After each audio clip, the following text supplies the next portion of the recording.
Bailiffs step in when a court order, like an unpaid county court judgment, CCJ, or high court debt has been issued but not followed through by the debtor. So, if a person defaults on a debt, gets a CCJ and still doesn't pay, that's when bailiffs can get involved. The stakes are higher at this stage as the debt might be increased by a judge to include interest. It's worth noting a key point: a defaulted account and a CCJ are sequential steps. Simply having a default doesn't lead directly to bailiffs. A court order, or CCJ, needs to be served. And there's a silver lining.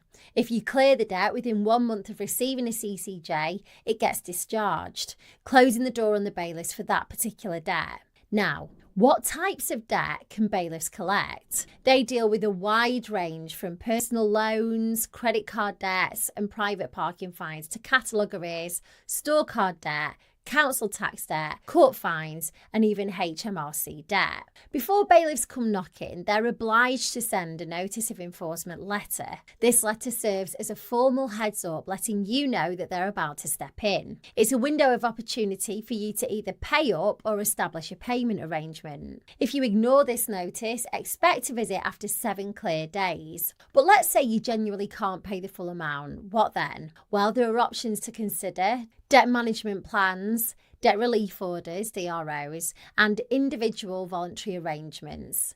They're among the many alternative routes. Before committing to any repayment agreement with bailiffs, consult independent charities like Step Change or Payplan. They offer free advice and are legally required to keep your financial information confidential. I can also connect you to our partner if you fill out the short form which is under this video. It'll ask you a few questions like how much you owe and how many people do you owe. Once it's finished, it'll connect you and they can discuss any debt solutions that you may qualify for. In the midst of all this, it's crucial to know your rights and boundaries.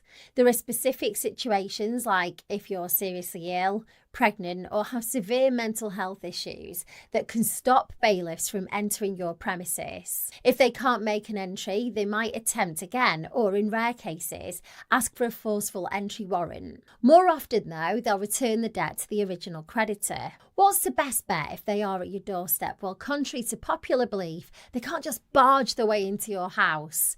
Keep the windows and doors shut. Leave any paperwork that you need by the door, and if they need it, just feed it through your letterbox.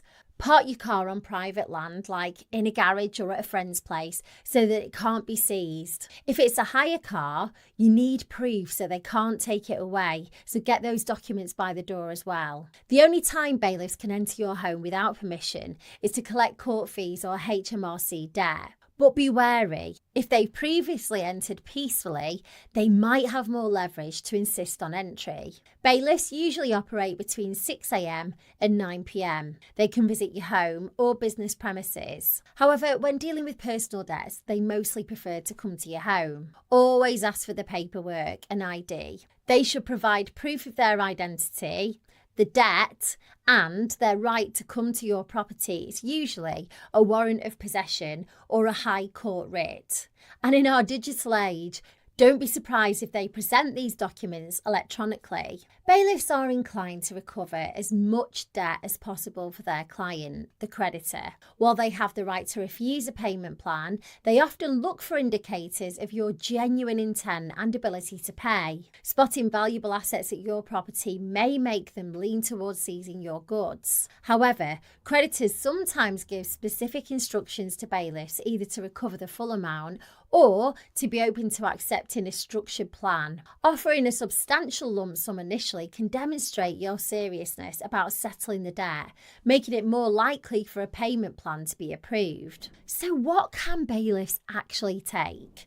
Well, they can take high value items that are easily resold. They're their primary targets. This includes things like electronics, like TVs, laptops, jewellery, which have significant value. Vehicles, which can be sold at auctions, and certain types of furniture, especially antiques or luxury items. However, they can't simply look through a window and claim an item. They need physical access. Here's what they can't take. There are very clear guidelines on essentials which remain off limits. This includes items necessary for basic living, so kitchen appliances, essential for preparing food, heating units, especially during the colder months, any medical equipment that might be required for health reasons, and personal items like clothing. Additionally, tools or equipment that you use for work, ensuring that you have means of income, they're protected. Items on hire purchase are also exempt because they're not fully owned by you until it's fully paid off. Your car is a primary target for bailiffs. However,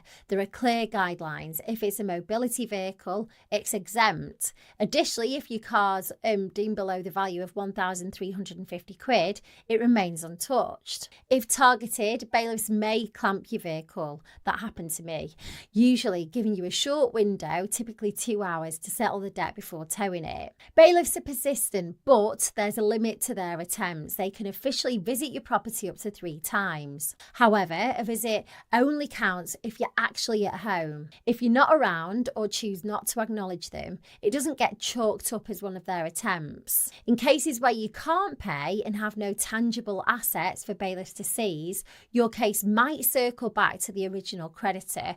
With no means of debt recovery visible, creditors might then consider more serious legal routes, including petitioning for bankruptcy. Once bailiffs seize goods, they don't immediately sell them. There's a 7-day holding period, giving debtors a last chance to settle the debt and reclaim their items. After this, goods typically go to public auctions. However, the real-world auction value can often be disappointing, fetching less than anticipated. Interactions with bailiffs aren't just about the debt. They come with their own set of fees, legally sanctioned. So, for example, the act of sending the notice of enforcement letter comes with a £75 fee. If they visit your property, that's another £235. And if you owe over £1,500, an additional 7.5% gets tacked on. If goods are seized, the fee structure changes again, and these fees, it can really add up quickly, making it even more crucial to address debts before bailiffs get involved. The easiest way to deal with bailiffs is by dealing with your debt. Once that's done, you can put the whole experience behind you and just move on with your life. So know your rights, keep the door shut, and try to stay calm now that you're armed with the facts.